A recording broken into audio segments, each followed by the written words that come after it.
the phrase, you cannot change what you do not accept, as well as what you resist persists. So today I want to unpack why is it that you need to accept something first, fully, truly, and honestly accept it before you can even hope for it to change. Why is it that you can't change what you don't accept? And a lot of us, even me, I mean, we've all been there, where you are desperately trying to change a circumstance, a situation, a relationship, yeah, something. You want to change this thing so badly. But what you don't realize, and it's not changing, like nothing is happening, it's not even budging. What we don't realize, or what I've learned over the years, is because I'm actually not accepting it. In fact, it's already my telltale sign with myself and with my clients that when something does not seem to move towards where you want it to be, to change towards what it is that you want it to look like, feel like, sound like, chances are you are not accepting. You are in resistance mode. You are in denial mode while you're busy trying to fix. And it's not going to happen. You have to first accept it. And I want to share with you why that is important and how does resisting look like? Because sometimes you think you've accepted it. You really think, can it because you understand, this thing, but you still haven't accepted it. You can know something deep, deep, deep and know your partner well, but you still have not accepted him or accepted her, which is why nothing is shifting, nothing is changing in the relationship. So I'm going to use the relationship scenario. Yes, it is based on a client, but obviously I don't mention clients' names.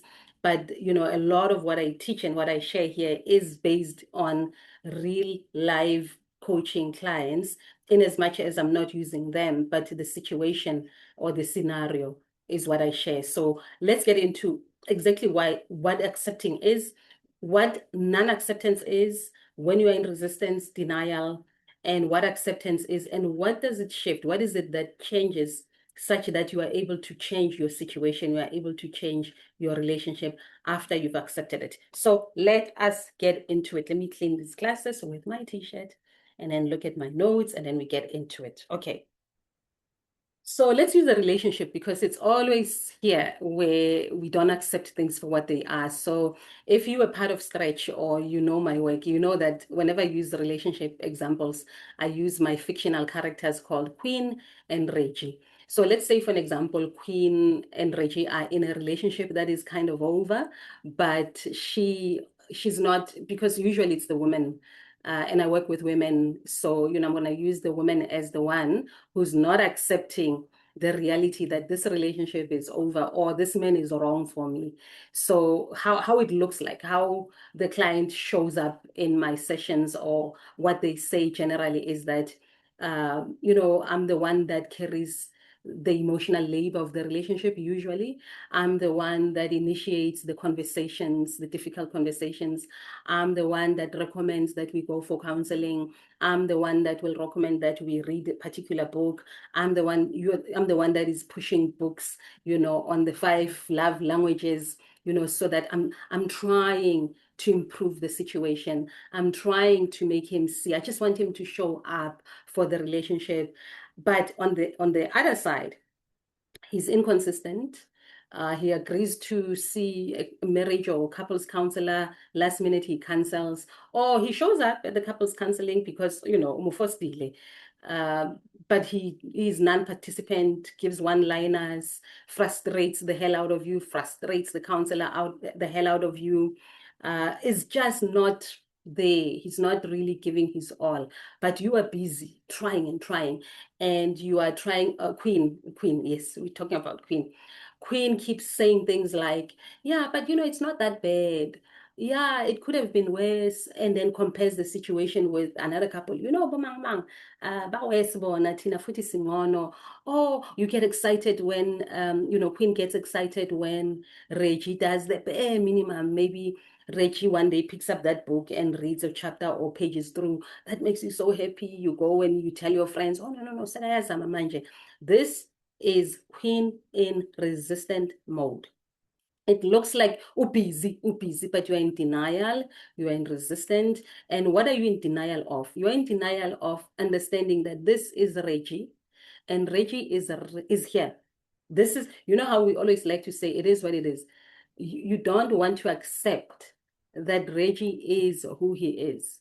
And Reggie is where he is right now. More than that, she is resisting that she's the only one in the relationship. She's the only one pushing for this. The reality is she's the one who's pushing for this. She's the one who's, so she's resisting to see that. She's resisting to see that she is actually not getting her needs met. She's not fulfilled in this relationship. So she's resisting all of that. She's not accepting that, because accepting that would mean very, very simple things. And I'll get to it right now. At the core, at the deep level of what she's resisting that this relationship may be over, and she's resisting to grieve it. She's resisting to accept the fact that she may have been wrong about him, may have been wrong about them as a couple. She's resisting that she may have wasted time, however long they have been together. So this is the denial. So I am busy fixing. I want this thing to change. I want it to change because I don't want to look at it for what it is. Because if I look at it for what it is, I'm going to have to deal with the fact that it's over. I'm going to have to face the fact that, oh my God, another relationship down the drain. I'm going to have to face the fact that I'm going to be alone again. So instead, you spend a lot of time trying to fix this man or trying to fix this relationship. The moment you drag a partner to a coaching session or to church, to a pastor or to a couples counselor, the moment it is your decision alone, we have a problem. Couples counseling, relationship counseling has to be a joint thing. The thing that needs to be yours alone is you going for a coach, you going for counseling on your own.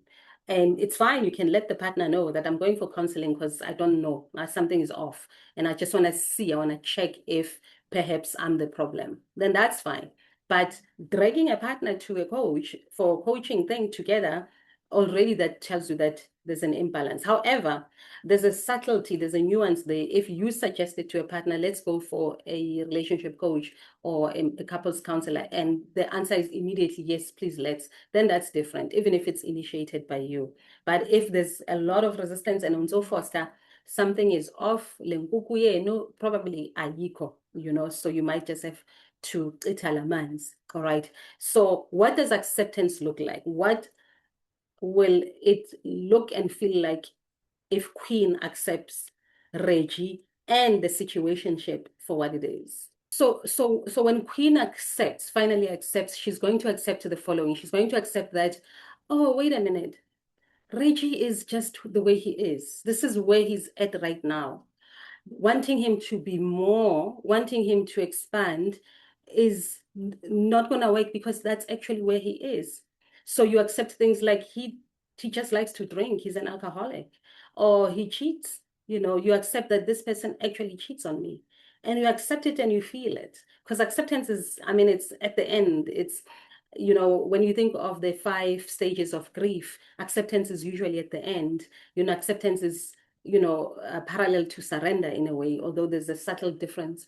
So you accept, so Queen will finally accept that Reggie is not the man that she imagined him to be. She will accept that he is not meeting her needs. Like her needs are not met. Like she finally sits and like, actually, my needs are not met in this relationship.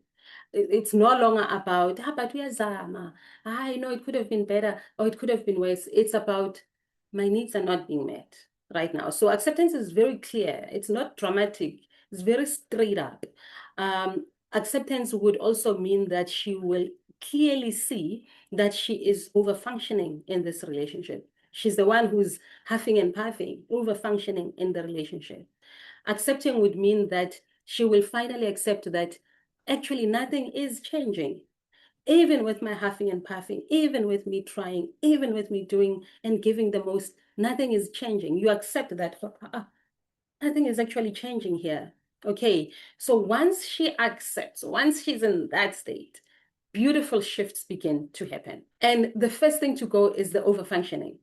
You know, when a woman has accepted or bar ukhatful, it's when she no longer talks. You know, I always say to, I mean, I'm sure you also always hear it, that for as long as sasakhuluma kakhulu, ala, jabula, it means she's still in it. But the moment Queen accepts all that, she's going to stop talking a lot. She's going to stop initiating the conversations. She's going to stop the pushing a book. She's going to stop screenshotting YouTube or sending YouTube videos about relationships or screenshotting social media posts that talk about that. She's going to stop doing all of that because why? She's in acceptance mode. When you accept something, it's funny, you stop fiddling with it because you've accepted it for what it is. So essentially, you stop negotiating with reality, you stop convincing yourself and the other person. You are where you are at peace or you are at almost surrender mode, and miraculous things begin to happen. It's almost like the moment you stop doing that, and I'm sure it's happened in your lives, maybe not necessarily with relationships, with other things, the moment you stop pushing, the moment you stop chasing or resisting something, it somehow comes around. So two things would happen with Queen and Reggie. The moment she stops, Reggie will naturally just leave. The relationship will finally be seen for what it is, which is it's over. It has been over for a while. Let it go, move on. Or Reggie will finally actually pull up his socks. And I'm not saying that it might happen immediately, but it could. It generally happens like that, where he's the one who's now initiating certain things, not as a codependence pattern thing, because there's that, which we'll talk about in another video, where the codependence relationship, when now you stop, he starts, and then the cycle continues. That's not what I'm talking about here. I'm talking about the real change that happens in a relationship scenario. Once you accept, then only can things change. And the beauty is that once you accept, the change itself won't be done by you, or you won't be over efforting to make that change happen. It will almost happen for you automatically. The person starts picking up after themselves. They the one who say, hey, there's a men's group, guy, or there's that, or he starts listening to that husband podcast, which is quite nice, guys, by the way. I like that podcast. Or starts listening to male conversations that are progressive, or starts following a YouTube channel of a male life coach or a male relationship coach. He starts to do things his way. And you're sitting there thinking, what just happened? What happened to Reggie? Where is my Reggie? And then you start working then on the relationship. You are on par. So what had happened then is that you were here trying to pull, trying to pull, trying to pull. And then you stopped and you stayed at your level. And he gradually met you where you are. And then once you are both here, you can then together work on the relationship. Because a relationship is for two people. You can't pull alone. You cannot pull alone. And a lot of relationships that are toxic, that are draining, that are tiring, that a lot of some of the people that I see, some are friends, some are clients, are like that, unfortunately. I mean, we all know, I don't have to convince you. We have a crisis of relationships in this country. I don't know about other races, but I do know about Black people. It's an extreme sport, relationships. I mean, but it's not also that bad because there are beautiful examples that are starting to come up. We have beautiful couples who are in relationship coaching. Bakel Dlamini and his wife are one of the well-known. And then we have excellent coach for men is Hakeem Lesulang. He does great TikTok videos, and I just love his content overall. Beautiful man who helps other men. So you start seeing, you are Queen, you start seeing Reggie doing that, following people like Bo Hakeem, and then you know that you can then take the relationship forward. Another side of accepting is that as Queen, you might just accept that the relationship is over and you leave, because there's that option as well. There's that aspect as well, that, oh, I've been resisting to leave because I've been scared that I will be alone again. And the dating pool is just, it's trash. And, I might be alone for a while. So you start to face and deal with your own fears of why is it that you are resisting this situation as it is. And that is the beauty, guys. Yeah, this is how accepting something first before you change it is so powerful. This is why you cannot change what you do not accept. If you remain in that non-acceptance, you keep pushing, you keep trying, you keep exhausting yourself. And a lot of our mothers have gone through that. We can't be that generation that does that. Our daughters can't be the generation that does that either. So this, hey guys, is my story. I cannot wait to hear yours. If you are feeling the nudge and you want help with any aspect of your life, relationship problems, in as much as I'm not a couples counselor, but I can help you with your relationship dynamics or anything for that matter. I am open for coaching. I have a few more spots. Hit me up on the email or go to my brand new website, livekulezwek.org. Check it out, subscribe to my newsletter. I'm writing newsletters again. I'll be blogging very soon. I love to write. Writing is my first love. It's my first love for expressing, or my first I love expressing myself with writing first, and then obviously videos and audios. But writing has always been my love, or my first love. So I will be blogging again. So check my website out, because it's going to be a living, breathing space for my work going forward.